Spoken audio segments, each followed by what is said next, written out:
यह हर तरह से इलाके में संचालन के लिए गतिशील है और शूट एंड स्कूट तकनीक से लैस है। यह अत्याधुनिक प्रणाली ऑल इलेक्ट्रिक ड्राइव, एकीकृत फायर कंट्रोल सिस्टम तथा स्वचालित गोला बारूद हैंडलिंग प्रणाली जैसे उन्नत विशेषताओं से युक्त है। अमोघ भारतीय सेना की तोपखाना मारक क्षमता, सटीकता और युद्ध प्रभावशीलता को कई गुना बढ़ाने में सक्षम। बर्फ के हिम शिखर पर ये ना घबराए, रेत पर चलकर भी ये ना लड़खड़ाए, तूफानों का भी इसने किया सामना और जंगलों से भी शान से गुजरा चला गया। ये कैलिबर रॉकेट प्लेटफॉर्म जो गाइडेड रॉकेट्स द्वारा दुश्मन के ठिकानों को लंबी दूरी से ध्वस्त करने में सक्षम है। भारतीय आर्टिलरी में इस फोर्स मल्टीप्लायर की पुल निर्माण क्षमता 46 मीटर है। आज की परेड में 115 इंजीनियर रेजिमेंट के मेजर शफीक भट्ट द्वारा नेतृत्व इसे डीआरडीओ द्वारा डिजाइन किया गया है। अत्याधिक बहुमुखी और मजबूत मॉड्यूलर पुल का शामिल होना भारतीय सेना की पुल निर्माण क्षमताओं को बढ़ाने की दिशा में एक महत्वपूर्ण कदम है, क्योंकि इसे बहुत कम समय में तैनात किया जा सकता है और आसानी से वापस विनिर्माण में भारत के बढ़ते महत्व को भी प्रदर्शित करता है। सूबेदार राजेश कुमार कर रहे हैं। इन संचार वाहनों को मेक इन इंडिया के तहत आत्मनिर्भर बनाती है। इस वाहन में स्वॉर्म ड्रोन्स, मिनी हार्पी, हरो तथा पीस कीपर जैसे उन्नत ड्रोन्स लगाए गए हैं। इनके पीछे दूसरा वाहन दिव्यास, जिसमें jolt medium altitude pseudo satellite system तथा स्काई स्ट्राइकर जैसे उन्नत ड्रोन लगाए गए।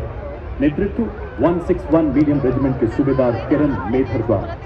दिव्यास बैटरी ऐसी हाइब्रिड युद्धक इकाई है जो तोपखाने को निगरानी ड्रोन के साथ और सशक्त बना रही है।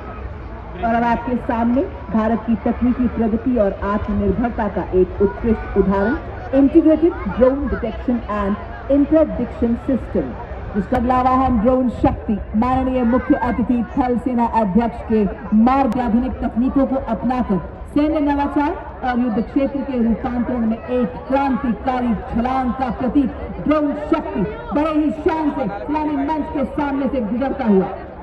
ड्रोन शक्ति के बाद मंच की ओर बढ़ता अगला दस्ता व्हीकल बेस्ड ड्रोन जैमर्स। नेतृत्व 16 इन्फेंट्री डिवीजन सिटी रेजिमेंट के कैप्टन आयुष कुमार द्वारा।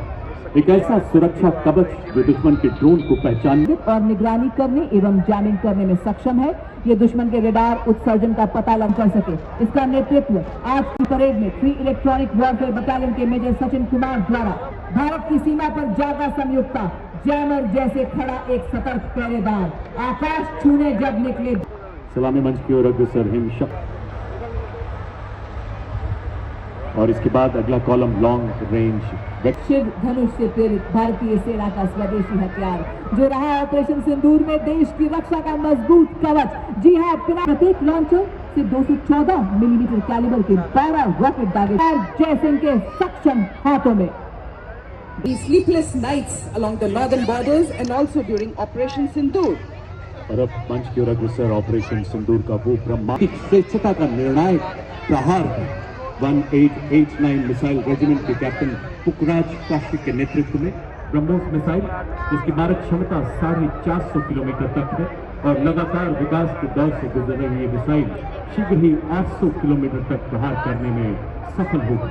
हर मौसम में कारगर, दुनिया की सबसे बेहतरीन क्रूज मिसाइल, जिसे समुद्र, भूमि, वायु सहित सभी प्लेटफॉर्म से लॉन्च किया जा सकता है। चांदी सी चमक, बिजली सी गति भरे, हवा में उड़ते दुश्मन को भस्म करे।